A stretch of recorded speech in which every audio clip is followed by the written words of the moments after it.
Hey, Slater Crusaders, America's greatest country in the world. Thanks so much for being here. I want to take some time in this segment to put different stories into one of three categories. Now, each of these categories is bad, but I think the third is the worst, and that's what we're seeing more and more of every single day. So the first category is just your general insanity. We're inundated with these nonstop until we become numb to them. Apparently, the night before Thanksgiving is the biggest drinking day of the year. So the governor of Pennsylvania banned all alcohol sales Wednesday after 5 p.m. Like, I didn't even know you could do that. But why not? Why not just crush every last restaurant that's barely staying in business? Right, so you hear that, that's just your general insanity. I got a few more of these. This is from the Times in London. Library links Ted Hughes, I'll get to him in a second, to 17th century colonialist. The British Library has compiled a dossier of more than 300 individuals and institutions that may have benefited from slavery or colonialism. The library has made a commitment to, quote, becoming an actively anti-racist organization by taking, quote, all the necessary steps, okay? This is an actual quote from the article. So this, the guy in question here is like a poet laureate, right? Poet laureate. It was the poet laureate from 1984 to 1988 in England. So he's dead. He's not even alive anymore. All right, here's what it said. The poet is now coming under scrutiny over an ancestor who was born in 1592. The controversial figure casting a shadow over Hughes' reputation is Nicholas Farrar, whose family was deeply involved with the London Virginia Company, set up to colonize North America, according to the library. 1592. So that the dead guy is coming under scrutiny because of someone from 1592. You thought it was bad with Kavanaugh when we went back to high school days, and then there was that hockey player who got undrafted because he was bullying someone in middle school. now we got this guy who's not even alive to shame him, or not even alive to defend himself from the shame. And we're going back to 1592. Jeez. Here's a story in the name of, we have no sense of proportion whatsoever. The Holocaust Museum in Orlando has a new exhibit. Holocaust Museum in Orlando has a new exhibit on George Floyd. George Floyd in the Holocaust Museum. All right, here's another one. This is just like general insanity. These are stories from like the last 2 days. So you thought that they were going to stop when they tore down all the statues of Confederate generals, right? You thought that was the end of it? And then you're like, oh, well, they tore down a statue of Abraham Lincoln. Okay, but that's got to be the end of it, right? No. I'll one-up you. This is a real quote. This is from University of Wisconsin. The Wisconsin Black Student Union called for the rock's removal over the summer. President blah said the rock is a symbol. Guys, you can throw the rock up. The rock is a symbol of the daily injustices that students of color face on a predominantly white campus. Quote, this is a huge accomplishment for us. You got it? This is a huge accomplishment. We won't have that constant reminder, that symbol that we don't belong here. Yes, that's right. They've removed the rock. That rock right there on the University of Wisconsin's campus is a symbol of the daily injustices. And removing it is a huge accomplishment for this person. Think of all the accomplishments that you've achieved in your life, or maybe your kids, like an accomplishment that your kids achieve. And then imagine the proud parents of this young college student. Mom, Dad, you're not going to believe it. I removed the rock. Oh, honey, we're so proud of you. So why? What's wrong with this rock? I'm not kidding. In 1925, one newspaper called it N-word head. That was an expression literally 100 years ago to describe any giant boulder. That's what they called it. Sometimes. N-word head. One time it was called that in a newspaper. So now the rock has to go. Who walks by that thing and is offended? Okay, enough of those. So again, that's just your general insanity.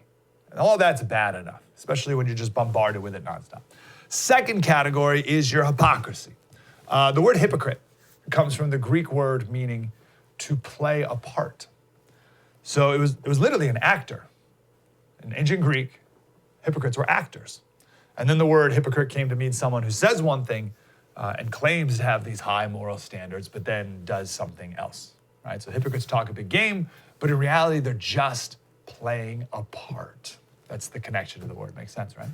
So we see a ton of it with COVID, right? Pelosi got her hair did without a mask and then somehow was able to say that she's the victim, right? The salon set her up. Dianne Feinstein walking through the private airport without a mask, walking around the halls of Congress without a mask. There's a million of these. Gavin Newsom's governor of California, his is the most obvious, the most blatant. And I'll tell you, here in California, no one cares. No one cares. Gavin Newsom's kids go to a private school that's meeting in person. No other school is allowed to open up in California, but Gavin Newsom's school is. His kid's school is. Gavin Newsom can tell you that you can't eat Thanksgiving with more than 10 people, and you have to wear your masks between bites. Meanwhile, he goes to the French Laundry with 12 people, no masks, no distance, all inside. And now we're hearing Adam Housley's reporting that there were 22 people at the birthday celebration. All right? So that's all hypocrisy. But then there's a point where the hypocrisy starts to enter into the third category. So Newsom was at the French Laundry celebrating the birthday of a lobbyist friend. That's whose party it was. All right, now here's the spokesperson for that guy. The spokesperson said the guests specifically required outdoor seating. And that's outdoor seating as confirmed and provided by the restaurant. Can we throw the picture back up, guys? By any chance, can we show it one more time? That's inside. He says it was outside, but it's inside. Okay, so this now that statement came after the pictures were released. He's still saying it's outside. It's inside. This is the next level, right? This is different than hypocrisy. Tucker Carlson the other day said they despise you and they're flaunting it. It's definitely true. We're going to look back one day fondly on the days when people were merely hypocrites, right? Because now we're at a point where there's no truth at all, where there's no truth and there's no moral standards at all, right? So back in the day, maybe some leader would say, family is the most important institution in our culture and we must protect it. And then they would go and cheat on their wife, right? Okay, you're a hypocrite. That's that thing. We're over here now, right? Now we have cultural leaders saying that the nuclear family is white supremacy. That the nuclear family not only isn't necessary, it's bad. And what is monogamy? It's not natural, it's not good. We should all be sleeping around all the time. Polyamory is the way to go now. Right? So at least back in the day, you pretended to care about family values, as opposed to today's elites who have open disdain, open hostility against the family. At least that's what they say out loud. Right now, there's not even any moral standard. There is no truth. The restaurant was outside, they say. No. We have pictures. It's inside. No, it's outside. No, it's definitely inside. We can't even agree on what's inside or outside, right? But you shouldn't be surprised at that. We can't even agree on what's a boy and what's a girl. Have you seen this documentary out? It's called Transhood. It's on HBO. Here's just one really sad clip. Good morning.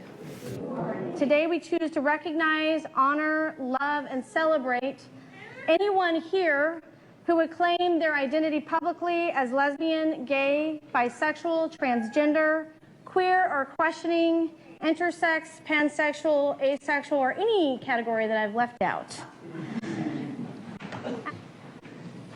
This is Phoenix.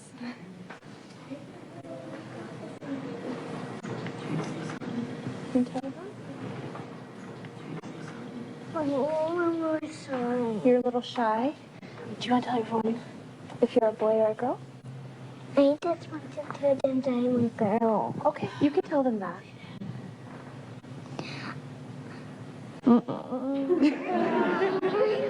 Okay. Phoenix would like you to know that she's a girl and she prefers she and her pronouns. This way. May you be well, safe, and whole. We honor you exactly as you are.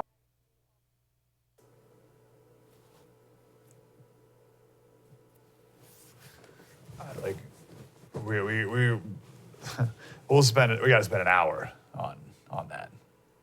Like, who are those people? That's so super sad. It feels so. That kid's 4. He's 4 years old. It's never enough. It's never enough from the left. They will destroy the lives of children, no problem. So there's 3 categories, right? And I think it's important to separate them. You have your general insanity, the first couple stories we shared.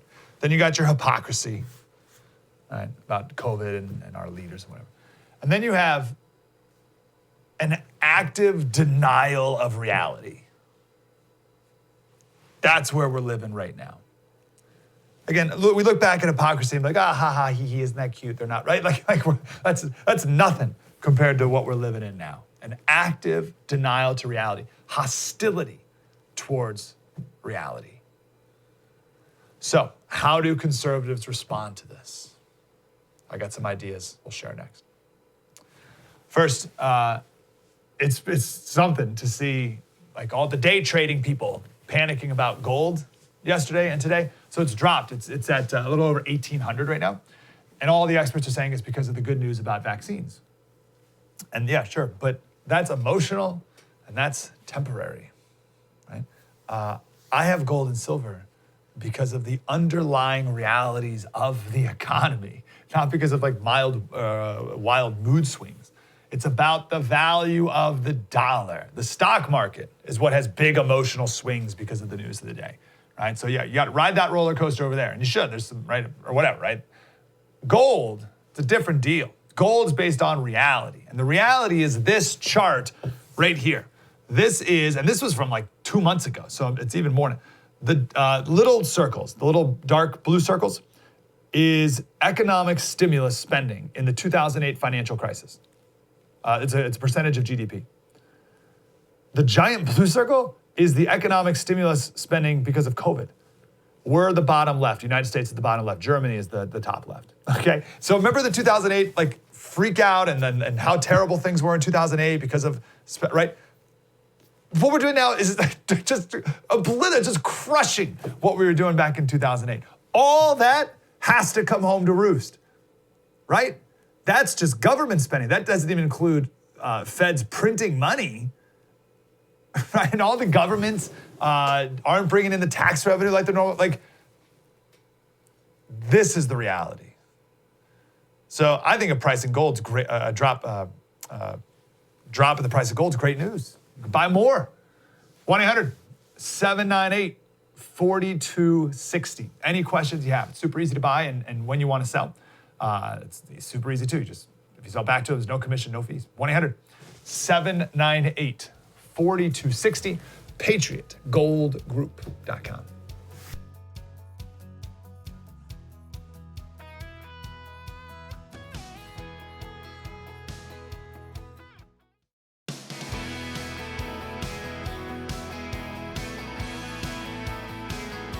Hey, Slater Crusaders, coming up next, we're going to talk to a Lincoln biographer. There's a new Lincoln book out, and I haven't read it yet, but it's supposed to be incredible.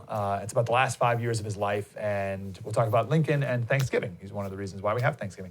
So we are constantly bombarded with insanity, hypocrisy, and a denial of reality. And I want to talk in this segment about what conservatives must do in light of this reality. First, conservatives haven't had an offensive play ever. I can't think of anything offensive. Maybe the Tea Party in some ways, right? But everything we do is defensive. And that's the nature of conservatives, right? We conserve what is good and beautiful and true and traditional. So we've always had a defensive posture as we try and conserve as much as we can. But we're at a point right now, and we have to recognize this. We have to admit this. We're at a point right now where the left has taken everything that we've been trying to protect. There's nothing left to conserve. We're not conserving anything anymore. We have to go take it back. Seriously, think about this. What in our culture is worth preserving? What in our culture today we must conserve? There's nothing. It's all gone. Imagine, just for the sake of imagery here, imagine your house, right? So your house is worth conserving, right? So your house is under attack. So you're doing everything you can to conserve your house. So you hunker down and you protect your house. And then all the people come away, they just chip away at it. Because that's what the left does, right? They chip away, right? So they take away your balcony, right? They take away your front porch, right? And then you're like, oh, I'm fighting you. And then they rip off your siding, but only some of your siding. Only 3 of the walls. They were going to knock out all 4 of the walls. They were going to take the siding off, but you negotiated them down to just take off 3 of the walls. And then they take down your roof, but not all of it, just part of it. Well, then eventually they take the rest. But they start off with only part of it. And you're fighting and you're conserving. And then they knock down your walls, and then they take everything out of your house, and then they rip up your flooring, and you're conserving best you can. And after decades of conserving, there's literally nothing. You're defending a piece of dirt, but you don't even own the land anymore. And you still pay taxes on it. So at what point do you say, all right, well, I guess there's nothing worth conserving here anymore. So now we got to go on the offense. But here's the problem with that. It's hard to build things. It's hard to build things. It takes lifetimes, generations to build civilization. Truths are passed down through generations. I filled in for Bill O'Reilly's radio show yesterday and today and tomorrow. And I told the story, we've shared it here before, of the cathedral in Florence. It was built in 1296, and when they started building it, we forgot how to build domes. No one's built a dome in 700 years. We forgot how. The people of Florence, they were like, well, there were domes, but we don't know how to do it anymore. They literally forgot. For 700 years, they forgot how to build a dome. So it took some guy to go back to ancient Rome and reverse engineer how the ancients built domes so they could do it again. And when they started building the cathedral, it took 81 years before that guy was born, who then grew up to figure out how to build a dome again. What? We need to do the same thing today. We need to reverse engineer our country.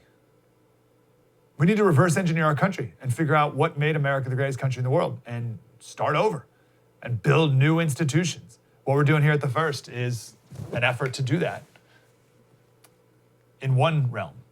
But we got to do it everywhere. A lot of work.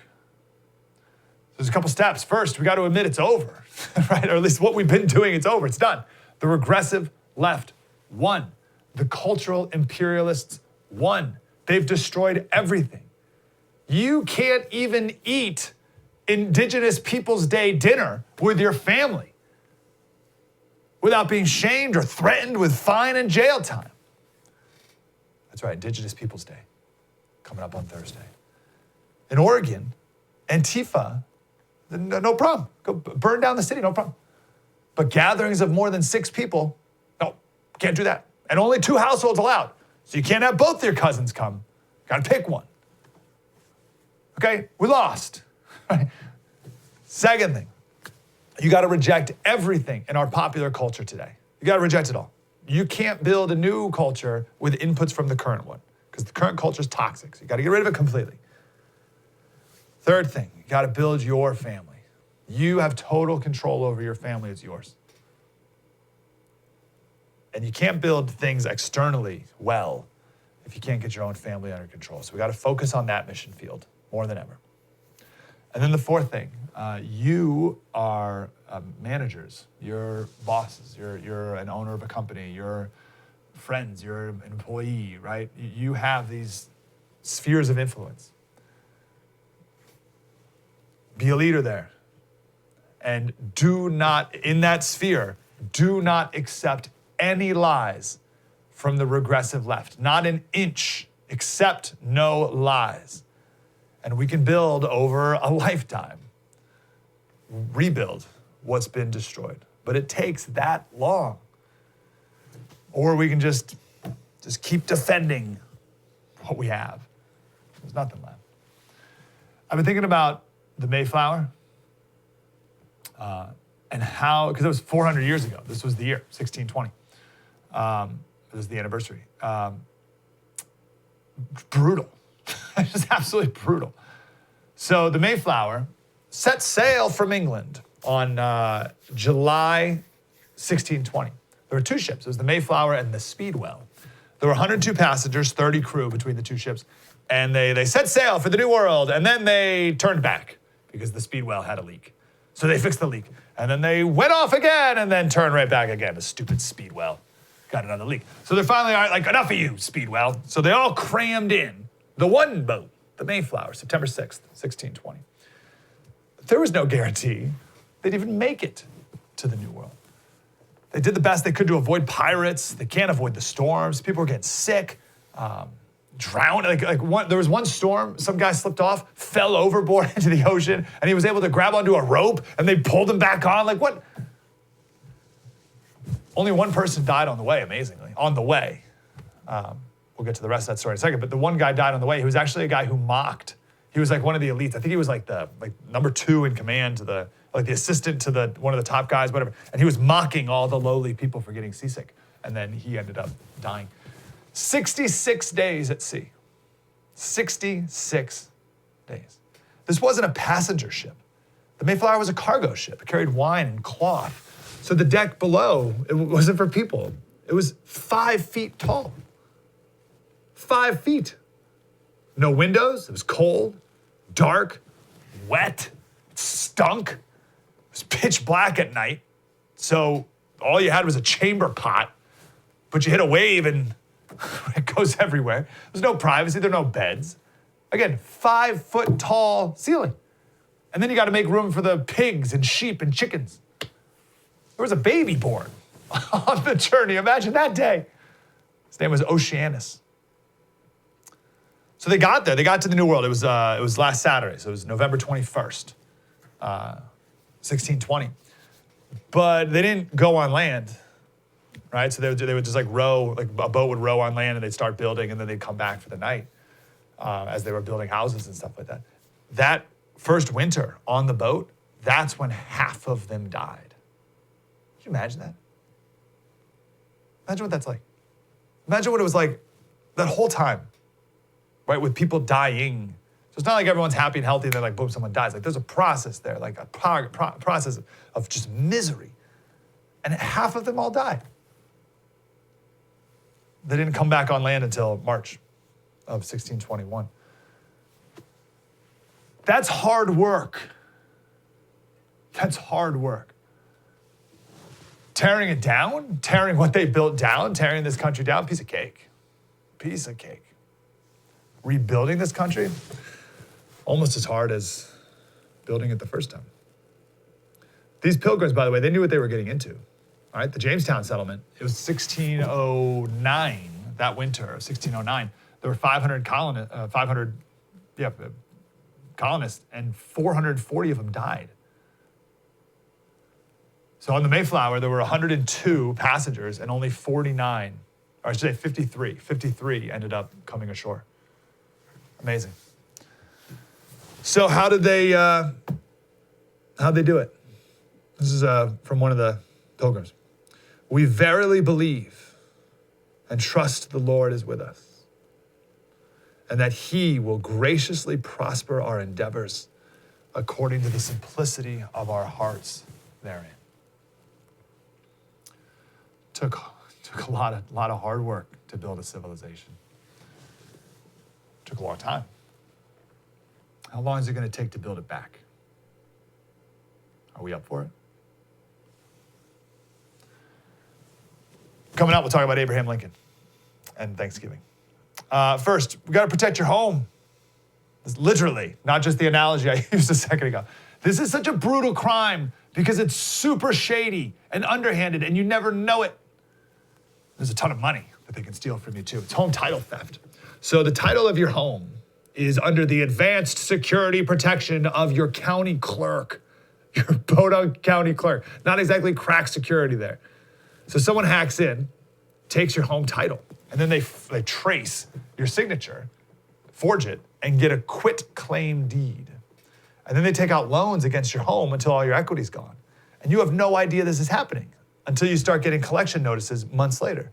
And by then, the thief is long gone.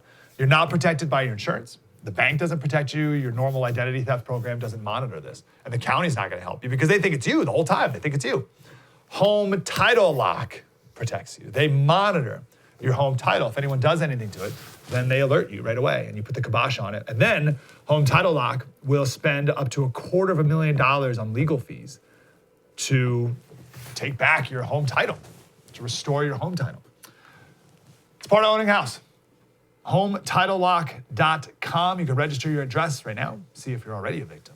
Because again, you wouldn't even know until the collection notices come. And then you use the code RADIO for 30 days of free protection. Code RADIO, HomeTitleLock.com.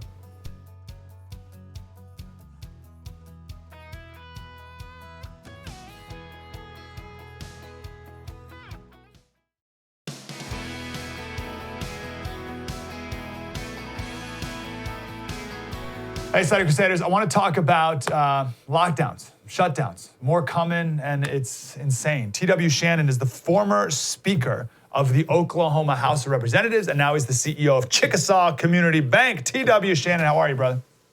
Hi, Mike. I'm good. It's good to be with you. Thank you for having me. Good to talk to you, and I'm jealous of Oklahoma, man. I mean, I'm here in San Diego, right? And Oklahoma is the only state, every county went red. Every single one, even in Tennessee, Nashville, and Memphis go blue. What's up with Oklahoma? Well, we love our freedom in Oklahoma. I mean, we really do. You think about us being a young state. We actually went for Donald Trump, all 77 counties, the first time in 2016. So we saw the vision very early, and we've been benefactors. We've been benefactors, of what I've always said, the greater the freedom, the greater the wealth. Oklahoma has grown tremendously under President Donald Trump's leadership, and I think the voters in Oklahoma were willing to reward that freedom. But how even like Tulsa, right? Even Oklahoma City go for Trump. How can that be? How does the city's going red? Well, I just want to point out it didn't happen until after I got elected to the Oklahoma House of Representatives. So that was back in 2008. But no, seriously, Oklahoma, we have been a conservative state for a really long time. We didn't become a Republican state really until the early 2000s, which is a little unknown factor. We had been Democrat for a very, very long time. And it was a wave of Republicans like J.C. Watts and Jim Inhofe and others who paved the way for the modern day Republican Party in Oklahoma. But the reality is the reason Oklahoma goes Republican, I think now, is because we've seen the results. We know that conservative principles lead to prosperity. And, we know in Oklahoma, you can't tax your way to prosperity. You can't spend your way to prosperity. And we believe in letting people keep more of their hard-earned money because we believe they can do more with it than government can. And that was the philosophy that Donald Trump ran on. And I think that's why Oklahoma saw the vision early and why we rewarded him with all 77 counties. I'm curious about the influence of just Oklahoma culture, as you talked about earlier. Yeah. That must have a big impact. But I looked at every other state: Nebraska, North Dakota, South Dakota, Nebraska, Kansas. Mm-hmm. All these states had blue counties: Idaho, Wyoming, Montana, Utah. I mean, that's it. I don't even know what other state could have all red. It's just you guys. I think we're the only state in the union that went for Republican president. Wow. For all 77 Republicans got a lot counties. to learn. Republicans got a lot to learn from you guys. Yeah. And I'm proud of it. I mean, again, we're an oil and gas state. We're a farming state. We're an aerospace state. We're a very high pro-military state. So the values just lined up well for us in Oklahoma. And not only that, we were scared of the socialism that's been promoted by the left. I mean, Oklahomans rejected that wholeheartedly. Yeah. What's COVID been there? What's the governor's take in Oklahoma? I mean, we know everyone knows what California and New York and Oregon has been doing. What's going on in Oklahoma, and how's it hurting businesses? Yeah. So, we have not gone as far as New York and some of the liberal cities that we've seen, New York City and others in California, even states. Our governor's taken a pretty moderate approach to how we address this, but really following the science. I mean, the first thing our governor did was respect what President Trump said, which was we have a federalist system. We don't need a national lockdown. That's not constitutional. And not only that, lockdowns are bad for business.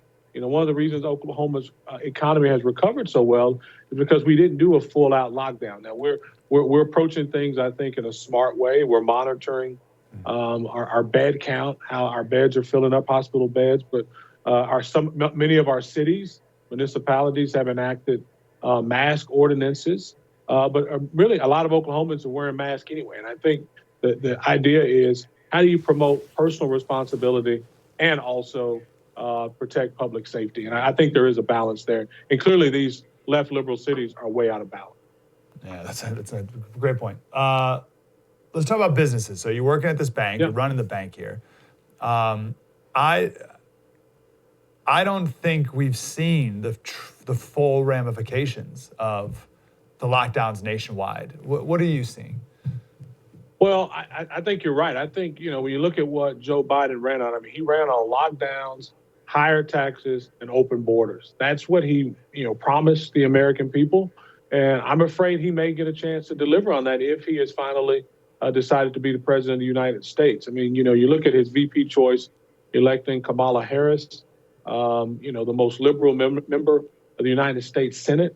I think that gives everybody some pause. But this idea of what's the proper role of government, I think that's the real question when we talk about lockdowns. And, if you've got government officials demanding that you stay in your home, you're demanding that you report the number of people that are going to be in and out of your home. I think most Americans, stand up and say, wait a minute, we've done our part. Well, we're going to be responsible about how we address, this COVID virus.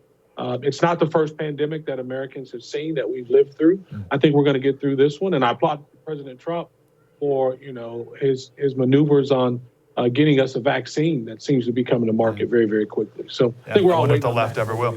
Yeah, I wonder if the left will ever give him that credit. So you're CEO of Chickasaw Community Bank. I saw this fact the other day that Amazon has tripled in size, Walmart's doubled in size, all these big corporations that the left has at least pretended all these years to be against.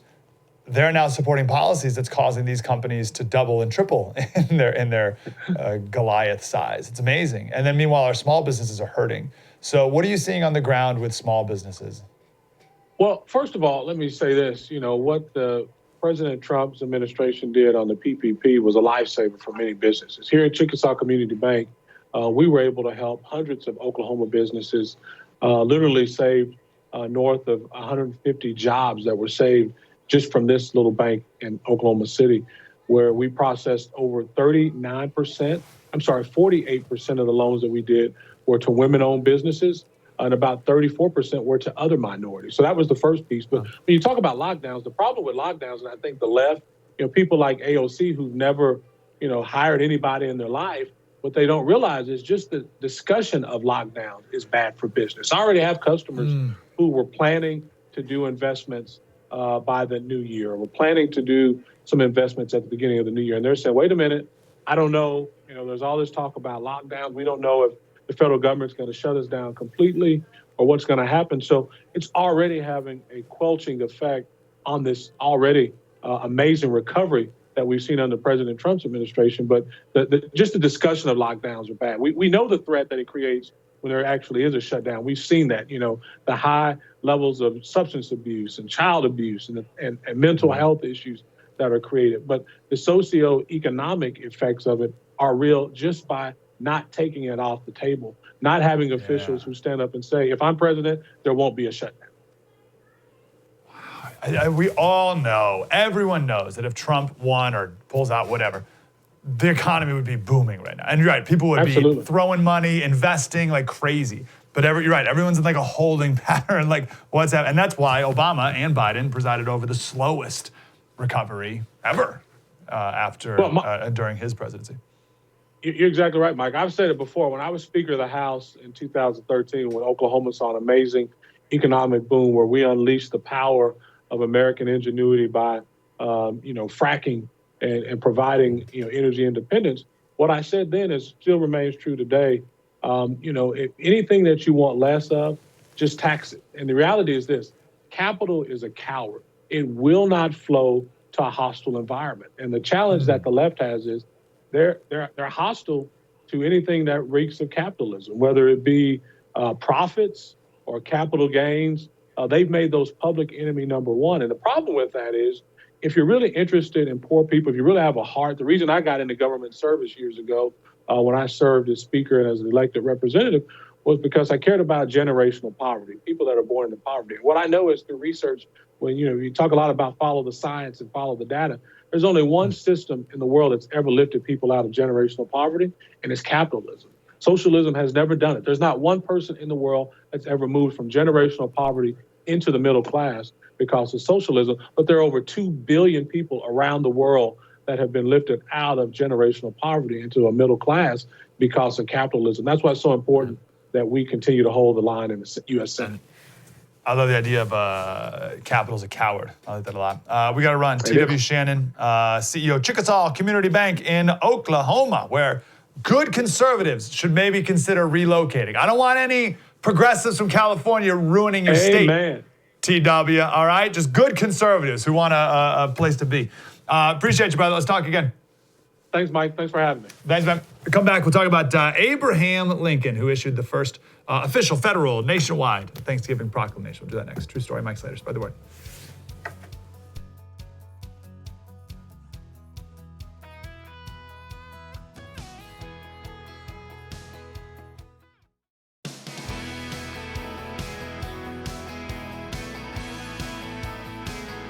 Hey, Slater Crusaders, if you go back and you read the original Thanksgiving proclamations from our founding fathers, Thanksgiving was a day of prayer and fasting. And today, Thanksgiving is a day of football and gluttony. We've done the exact opposite in every single way. But it's actually Abraham Lincoln who made this a national holiday. So there's a new book called Old Abe, a Novel, and massively critically acclaimed. Mike Pence said it's the best Lincoln book I've ever read. Bill Bennett said you must read this book. And the author's with us right now, John Cribb. John, how are you, sir? Great. Thanks for having me. Really good to talk to you. So I want to talk about Abraham Lincoln, right? And because I will always want to talk about Abraham Lincoln. But let's start with Thanksgiving. So what's the connection between Abe and Thanksgiving? Well, in the early days of the country, Thanksgiving was not a national holiday. Some states had it, others did not. And it was celebrated and observed on different days, maybe October, maybe November, maybe December. So it wasn't until Lincoln in the Civil War in 1863 that it really becomes a national annual celebration as we know it today. Our last segment, we talked about the Mayflower and how miserable and terrible and dark and wet and cold and half the people dying on the ship and just for 66 days plus the whole winter on. It was like awful, miserable, like a hellscape. Where were we as a country in 1863 that Lincoln thought this was a thing to do? Yeah, well, of course, we're in the middle of that awful Civil War. But the proclamation that he issues points out that there's still a lot to be thankful for, even in the middle of that terrible Civil War. He says, the fields are still fruitful, so the crops are good. He says we're at peace with foreign nations, even though we're having our own internal war. Settlements are pushing west. Population is actually expanding. But most important, he points out, freedom is on the rise because, of course, millions of enslaved Americans are being freed by advancing Union armies and the Emancipation Proclamation. So he sets aside the last Thursday in Thanksgiving as a day of praise and prayer and thanksgiving to our beneficent Father who dwelleth in the heavens, as he puts it. I love that. And how secular this holiday's become. It was a religious holiday. That's how he intended it, no?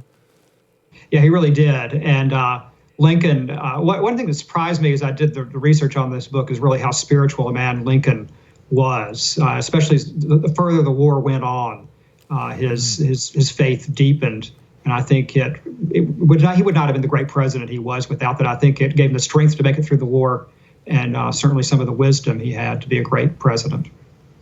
Yeah, my understanding is his mother would read the Bible every night by the fire, and all of Sunday was dedicated to reading Scripture. So it was always ingrained in him. But you believe his personal faith grew deeper.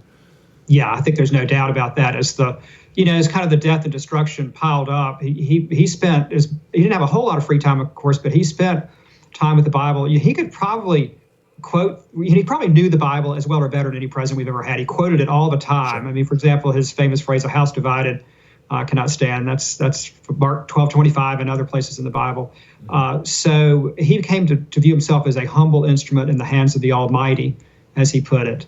And he really viewed the Civil War as God's way of dealing with slavery, the sin of slavery. What was it? Humble instrument in the hands, what? Of the Almighty. Of God. Yeah, that's pretty good. What? Speak about that proclamation for a minute and why he wrote it, what the significance of these proclamations were back then, and why did he even think to do it at all, even? Well, he was not the first president to issue a proclamation declaring a day of Thanksgiving. George Washington had done that, and other presidents, but this one was different because it was setting it on the course of being an annual thing at the same time. He did it partly, or largely, I'd say, because of a woman named Sarah Josepha Hale, who was a writer and editor at a magazine called, for years, at Boston Ladies Magazine, and then Godey's Ladies Book, which was one of the most widely read magazines in the country before the Civil War. She was also, by the way, the author of the poem Mary Had a Little Lamb that we all learned when we were growing up. Okay. She was a very influential voice when it came to culture. And way back in 1827, she started this campaign to make Thanksgiving a national observance. She thought it would be good for national unity. So she writes essays about it. She starts writing presidents about it, starting with Zachary Taylor. So she writes Lincoln in September of 1863, urging him to do this. So when Lincoln issues that proclamation, setting aside the last Thursday in November as the nation's Thanksgiving Day, her 36-year campaign for that holiday finally bears fruit. Wow. I wonder why the other presidents didn't. Do you have any idea? No, I guess they just didn't really think that it was, was important enough. It was actually Lincoln's Secretary of State, William Henry Seward, had an awful lot to do with. He actually drafted that proclamation, not Lincoln himself. And one day Lincoln was in his office, and Seward, who knew Sarah Josepha Hale, he came in with this proclamation he had drafted because he knew of her request, and he said, "Mr. President, the states keep accusing us of trying to steal all their rights. I've got another state right I think we ought to steal." And Lincoln said, "What do you want to steal now?" And Seward said, "I want to steal the right to name Thanksgiving Day." And so Lincoln looks over this proclamation, and then he says, I think with a twinkle in his eye, he says, "Well, I guess a president has as much right to thank God as a governor does. Let's do this thing." And so they hold on. Is that did you make that up, or is that real? Well, that comes, and I'm paraphrasing a little bit, but that's the gist of the conversation. That comes from Seward himself and his son Fred, who worked at the State Department for his father. Wow, no kidding. And the proclamation is in Seward's handwriting, the original proclamation. So I think there's a good, that story has good currency, I think. Yeah, wow, that's wild. What is something, just give us one or two characteristics of Abraham Lincoln that we need to get back to in this country, either macro or just as each individual? Well, one is he had a lot of great virtues to admire. One would be a civic virtue, his patriotism. And I think, Lincoln was just fiercely devoted to this country, to the Union, and fiercely devoted to our founding principles, especially in the Declaration of Independence, which was his favorite founding document, that we're all created equal. We all have the right to life, liberty, and the pursuit of happiness. He went back to that again and again. When he started the Gettysburg Address, he said 77 years ago. That's 87 years. So if you subtract 87 from 1863, you get 1776. He was talking about the Declaration of Independence. So his patriotism is, I think is always a good thing to admire. Maybe a personal virtue I'd pick out would be his perseverance. If you're looking for a model of perseverance, look to Abraham Lincoln, because boy, did he persevere through 4 tough, hard years during the Civil War. Let's talk about both of those. Let's go backwards. I did a little research the other day about his melancholy. That's what they referred to it as back then, right? Yes. Just the depths of that and the constantness of that. And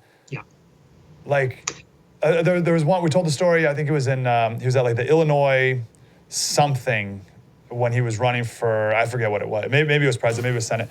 And the people there, they were so excited to see him. And one guy called him the most miserable man I've ever laid my eyes on. And he was just so sad and depressed all the time. Like, what do you account for that? How did you work that into your story? Yeah, well, he had these two sides to him, and I think part of it was he had a sad-looking face. But those 4, you're right. He did have a melancholy side to him. he also had this very humorous, funny side, which is how he dealt with that melancholy. I think, he was famous for his stories, his jokes. People said he was so funny he could make a cat laugh. Somebody said, and so he would often start out cabinet meetings by reading from joke books and that kind of thing. But yeah, as I say, the Civil War, he didn't know what he was stepping into when he was elected president. It was just 4 years of bloodshed and death and destruction. And it just came at them. They were like stepping into a river of blood. The first Union officer killed in the war was a friend of theirs. Elmer Ellsworth was a good friend of the Lincolns. Not long after that, a very dear friend of theirs, Ned Baker, who they had named one of their sons after, is killed fighting near D.C. Their son, Willie, dies in the White House in February of 1862. It just goes on and on. So, and the war wears on Lincoln, and he does have kind of a sad-looking face. So, yeah, you're absolutely right. He has that melancholy side to him. I don't think he was ever clinically depressed and during the White House years, because he was always, functioning as president. Although during that first Thanksgiving in 1863, he was not doing too well, actually. He had given the Gettysburg Address exactly 1 week earlier on November 19th. And he came home from Gettysburg on a train that evening, and when he got home, he wasn't feeling too well. Back to the White House, the doctor looked at him, and he had a mild version of smallpox. So they immediately put him into quarantine, or semi-quarantine, and he was laid up in the newspapers to report on his health. But that first Thanksgiving in 1863, his secretary reported that he was confined to a sick room. So I don't think he had a chance to have a nice Thanksgiving meal with his family. But anyway, Donald Trump was not the first president to be quarantined in the White House. That's right. There you go. Let's go back to the patriotism part. So obviously, you're not. That's not a good thing today. You're not supposed to be that, right? That's in some quarters or whatever. Yeah. So what would Abraham Lincoln have said, and why would he have argued that this is a union that's unique and special and worth defending? Well, Abraham Lincoln knew that in 1863, the country was still very young, and that concept of self-rule, democracy was still unproven. It was being tested in a very hard way. Lincoln also knew that for the great, length of human history, most human beings had not lived with much freedom, and people around the world had waited for centuries for a country like this to come, founded on these principles. And so Lincoln knew that if he didn't fight for those principles, if the country didn't fight for him and stand up for him, that in the Declaration of Independence, that the hopes of freedom for people around the world would be dashed, not just in this country. And if the Union fractured, the thought was that we would end up looking much like Europe, just continent filled with smaller countries, maybe republics in name only. So, and Lincoln realized that those principles that are in the Declaration of Independence, they're always perishable. Every generation has to stand up for them and sometimes fight for them. And in the Gettysburg Address, he uses words like dedication and resolve, reminding people that we have to stick with those principles if we want to be free. I can't wait to read it. Everyone needs to be intimate knowledge of Abraham Lincoln. And this is where we need to do it. Old Abe, a novel, John Cribb. John, wonderful to talk to you, sir. Thanks for your insight. Thank you so much. Happy Thanksgiving. Appreciate you. You too. True story. Mike Slater. We'll be back tomorrow. We're going to talk about the red wave that was. We'll end on a good note going into Thanksgiving about the election that people are all missing here. So we'll do that tomorrow. Mike Slater Show. Spread the word.